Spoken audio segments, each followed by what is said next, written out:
The central conflict in Captain America: Civil War presented a deep philosophical divide between two beloved Marvel heroes, Iron Man and Captain America. Their clash over the Sokovia Accords raised crucial questions about the balance between personal freedom and government oversight, responsibility, and autonomy. This confrontation wasn't just a fight of fists but of ideologies, setting the stage for the tragic events in Avengers, Infinity War and Endgame. But in hindsight, with everything that followed, which side was ultimately right? Iron Man's perspective: government oversight for accountability. Tony Stark's support for the Sokovia Accords stems from his belief that the Avengers, though noble, were too powerful to be left unchecked. His motivation came from guilt over Ultron's creation, which led to the devastation in Sokovia. The Accords, which required the Avengers to operate under the supervision of the United Nations, represented a way to ensure that superheroes would be held accountable for their actions, allowing governments to regulate their missions. Team Iron Man boasted powerful members like Vision, War Machine, and Black Panther, as well as Spider-Man's debut in the MCU. They had significant firepower and resources, making Iron Man's team appear strong and ready to face any challenge. However, Tony's willingness to compromise under government control opened the door to abuses of power. This was evidenced by the man in charge of enforcing the Accords, Thaddeus Ross, whose rigid adherence to regulations lacked moral nuance.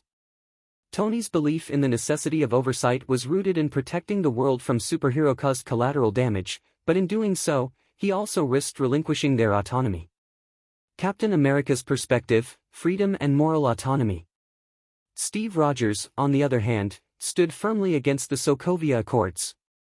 His refusal to sign was rooted in his fear of government corruption and misuse of power. After all, he had recently exposed Hydra's infiltration of S.H.I.E.L.D. in Captain America: The Winter Soldier, proving that institutions could not always be trusted to act in the public's best interest. Steve believed that by signing the Accords, the Avengers would become pawns of political interests, potentially shackled when they were most needed. Captain America's team was comparatively smaller, consisting of more grounded heroes like Falcon, Hawkeye, and Scarlet Witch. Without heavy hitters like Thor or the Hulk, Steve relied on his team's tactical ingenuity and their mutual trust in one another. His central argument was clear: superheroes needed to remain free to act on their moral judgment, not bound by bureaucracy. Steve's primary motivation was to protect his old friend, Bucky Barnes, the Winter Soldier, who had been framed for crimes orchestrated by Helmut Zemo. But beyond this personal conflict, Steve was genuinely concerned about the implications of surrendering the Avengers' autonomy. The fallout: a divided Avengers and Thanos victory. In the immediate aftermath of Civil War, both Tony and Steve suffered significant losses. The Avengers, once united, were fractured. This division left Earth's mightiest heroes weakened and divided when they were most needed, against the threat of Thanos in Infinity War. Without a united front, they failed to stop the Mad Titan from gathering all the Infinity Stones and executing the snap, wiping out half of all life in the universe. In the aftermath of the snap, Tony retreated to a quiet life with Pepper Potts, focusing on raising his family. In contrast, Steve remained in action, trying to salvage what remained of the world. Their contrasting approaches in the wake of such a massive failure underscored their fundamental differences. Tony had become disillusioned and burdened by his choices, while Steve continued to believe in fighting for the greater good, even when hope seemed lost. The Sokovia Accords repeal: proof Captain America was right? By the time Avengers: Endgame arrived, the Sokovia Accords had largely fallen by the wayside. The devastation caused by the snap made governmental oversight of the Avengers appear irrelevant.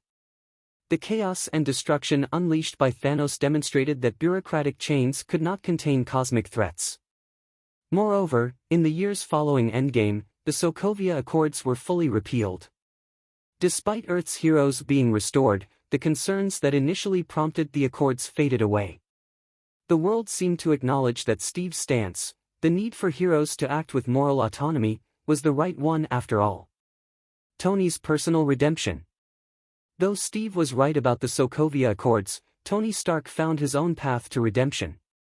While initially adhering to the idea of governmental control, Tony ultimately reconciled with Steve and accepted that some battles require heroes to operate on their own terms.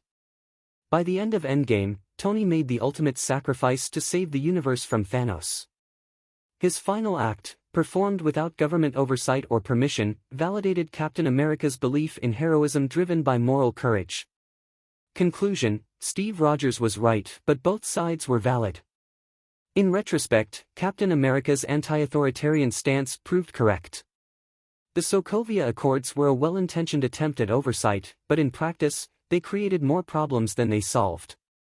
The Avengers needed to act freely to address threats like Thanos, and bureaucracy only hindered their ability to respond. However, that doesn't mean Tony Stark's motivations were entirely wrong. His guilt and desire to protect the world by limiting the Avengers' destructive potential was noble. The Accords were flawed, but Tony's commitment to accountability was a valid response to the fallout of earlier events. Ultimately, Civil War succeeded in portraying both sides as complex and sympathetic, and while Steve's approach was vindicated in the long run, Tony's belief in responsibility and oversight also carried weight.